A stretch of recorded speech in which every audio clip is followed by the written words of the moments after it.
Welcome back to another episode of Two Beers, One Movie in association with Top Floor Films. We are discussing The Killers of a Flower Moon by the wonderful Martin Scorsese.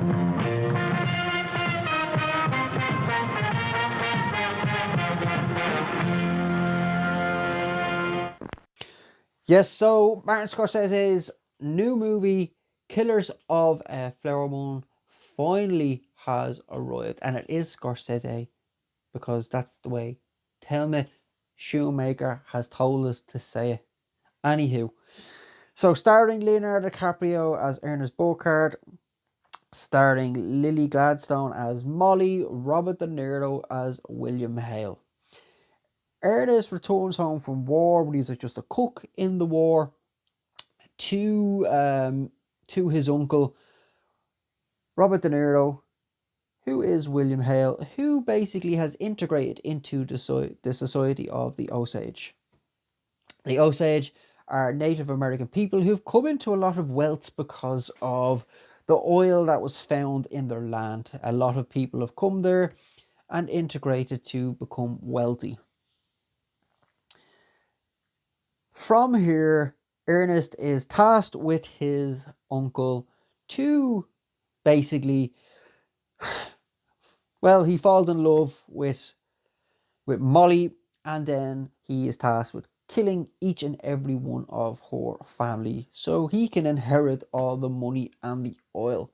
Yes, it is a sinister, and maybe I'm not even doing it justice in such a short review of exactly what he was tasked with doing, and it is insidious, it's sinister, it is horrible. The movie is long, as what many people have been saying, and maybe it's made for streaming, I don't know. But it takes its time, and some stories need to take its time to really get the message across. I know there's been some kind of criticism towards the way Ernest Burkhardt maybe is perceived to be having a conscience doing this. He's upset doing this. But is that just because it's Leonardo DiCaprio playing him? I don't know. I don't know the full story of this either. Did he have a conscience? I don't know, because he had no problem through most of this film of killing her family members.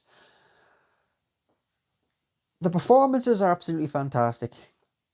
Lily really does stand on her own with two juggernauts of Hollywood. Leonardo DiCaprio was good, although I've seen him better, but I did enjoy his performance. Robert De Niro seems like he's this an Irishman is bringing him back to what we once seen before. However, his performance it's not really physical, as you can tell his age, obviously, but he has this cold, dark, sinister side to him. Very manipulative, and it really is fantastic to see Robert De Niro get back to why he is arguably the greatest actor of all time. The last decade or so, maybe 15 years, maybe, he's not really been the Robert De Niro. Some say he's just doing it for a paycheck. Maybe he's just doing it because he wants to just act in different movies, and he doesn't want to do serious movies anymore. Who knows why he done all those kind of crappy films? But he is back to the Robert De Niro we know, love, and Martin Scorsese has made this movie really poetic in stages. It's beautiful to look at. The landscape, as I mentioned, it is slow paced in parts, but it's meant to be slow paced in parts. Um, they wanted to tell this story and get this message and not to rush it, and it definitely doesn't feel rushed. There are parts where you feel, okay, where's this going now? Is this scene really necessary? Some people may feel that watching this. I like this movie. I thought it was really good. It's definitely not in his top 10, in my opinion. But his style has really kind of changed. Even The Irishman, the people say it was gangster, and that's his roots. But The Irishman feels completely different to Mean Streets, to Goodfellas, to Casino, to The Departed. They seem completely, yes, they're the same genre in terms of gangland and gangsters and the mafia. They seem completely different kind of styles to me almost. I thought The Irishman took its time as well. There was still some of that great kind of editing from Thelma and that great music, but it felt a little bit different. This has a little bit of that great kind of speedy cuts, but it really wants to get the story across first and foremost, and that is why it kind of takes its time in places. And I did enjoy it.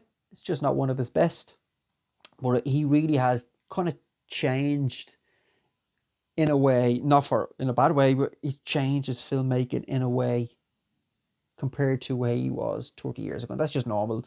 You mature as a person, as a filmmaker, and he's arguably the greatest ever, if not, like, yeah, one of the greatest, but definitely, I wouldn't dispute anyone saying he's the greatest. He's my top three anyway. And it's really good to see him back to just, it's always great to see a Scorsese film, isn't it? It's just, anywho, tell me what you thought about the film. Did you enjoy it? Did you hate it? Were you underwhelmed? Were you impressed? Is it a masterpiece? I've seen some people calling it a masterpiece. Maybe you thought it was his best film in the last 15 years or so. Maybe you didn't. Comment below, like, subscribe, and I'll catch you on the next episode of Two Beers, One Movie. Peace out.